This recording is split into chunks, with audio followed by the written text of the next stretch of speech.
ஒரு கார்த்திகை மாத கருக்கிருட்டு. செங்கல்பட்டிலிருந்து படப்பிடிப்பை முடித்துக்கொண்டு எம்ஜிஆர் அவர்கள் நடுநிசி 12 மணி வாக்கில் காரில் வந்து கொண்டிருக்கிறார். கண் விழித்தவாறே தனது காரில் எம்ஜிஆர் அவர்கள் வந்து கொண்டிருந்த பொழுது வழியில் போலீஸ் உடையில் நின்ற ஒருவரை பார்க்கிறார். எம்ஜிஆர் அவர்களின் கார் அவரை கடந்து செல்கின்ற போது எம்ஜிஆர் அவர்களின் நெஞ்சில் பொறி தட்டுகிறது. ஆள் நடமாட்டமே இல்லாத இந்த அர்த்த ராத்திரியில் அந்த போலீஸ்காரர் பஸ்ஸுக்காக காத்து நிற்கிறார் என்பதை எம்ஜிஆர் அவர்கள் புரிந்து கொள்கிறார். உடனே தனது டிரைவரிடம் காரை நிறுத்த சொல்கிறார் எம்ஜிஆர். கார் பின்னோக்கி வருகிறது. போலீஸ்காரரின் அருகில் காரை நிறுத்தி கதவை திறந்து ஏறுங்கள், எங்கே போக வேண்டும் என்கிறார் எம்ஜிஆர்.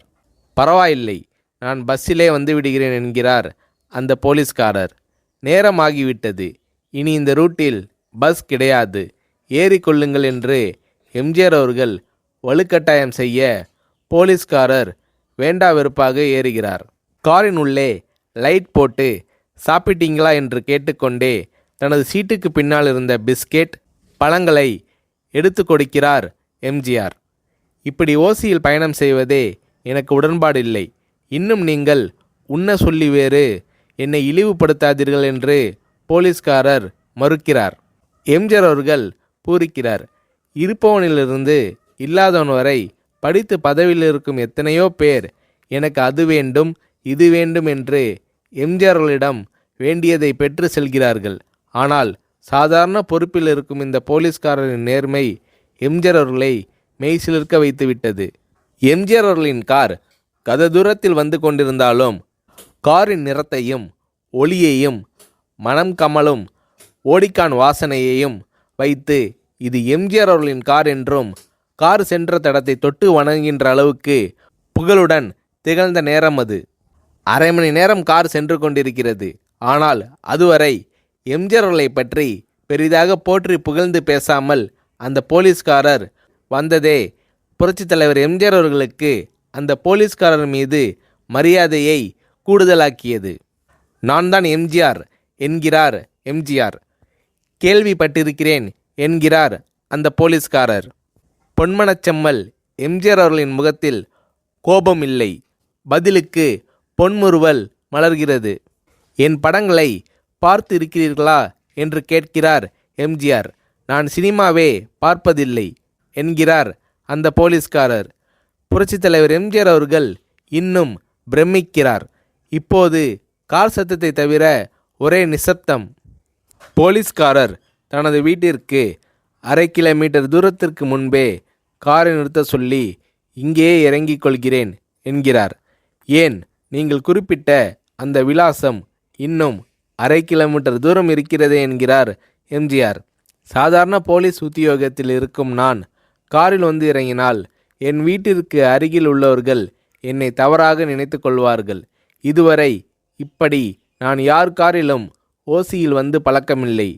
நீங்கள் இவ்வளவு தூரம் செய்த உதவிக்கு நன்றி என்கிறார் அந்த போலீஸ்காரர். புரட்சித் தலைவர் எம்ஜிஆர் அவர்கள் அதற்கு மேல் எதுவும் பேசவில்லை. அவர் எந்த போலீஸ் ஸ்டேஷனில் பணிபுரிகிறார் என்பதை மட்டும் கேட்டு தெரிந்து கொண்டு கிளம்புகிறார்.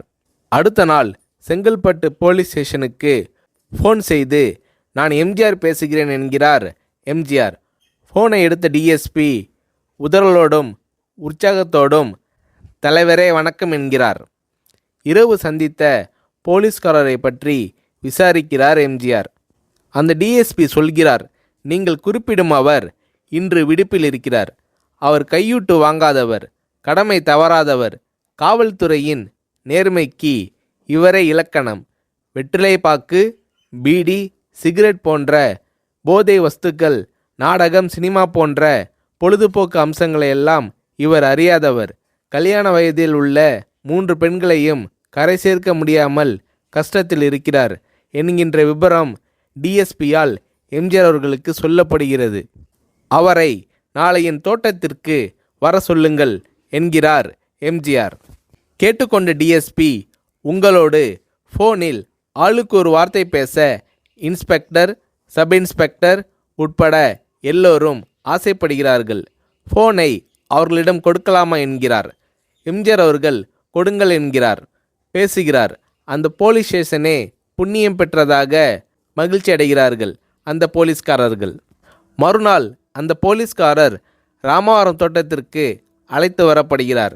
அவரிடம் பேப்பரில் மடித்த பெரிய பணக்கட்டை கொடுத்து, இதை வைத்து உங்கள் பெண்களின் கல்யாணத்தை நடத்துங்கள் என்கிறார் எம்ஜிஆர். போலீஸ்காரர் மறுக்கிறார். நான் ஏதாவது உங்களிடம் காரியமாற்ற சொல்லி அதற்காக கொடுத்தால் அது தவறு. என்னால் ஆக வேண்டியது உங்களுக்கும், உங்களால் ஆக வேண்டியது எனக்கும் எதுவும் இல்லை.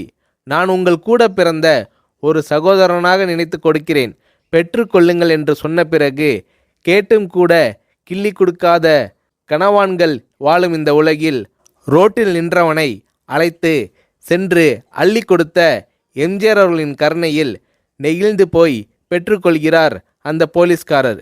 பிறகு ஒரு தேதியில் புரட்சித் தலைவர் எம்ஜிஆர் அவர்களே சென்று அந்த போலீஸ்காரரின் 3 பெண்களின் திருமணத்தையும் நடத்தி வைத்து வாழ்த்தி இருக்கிறார்.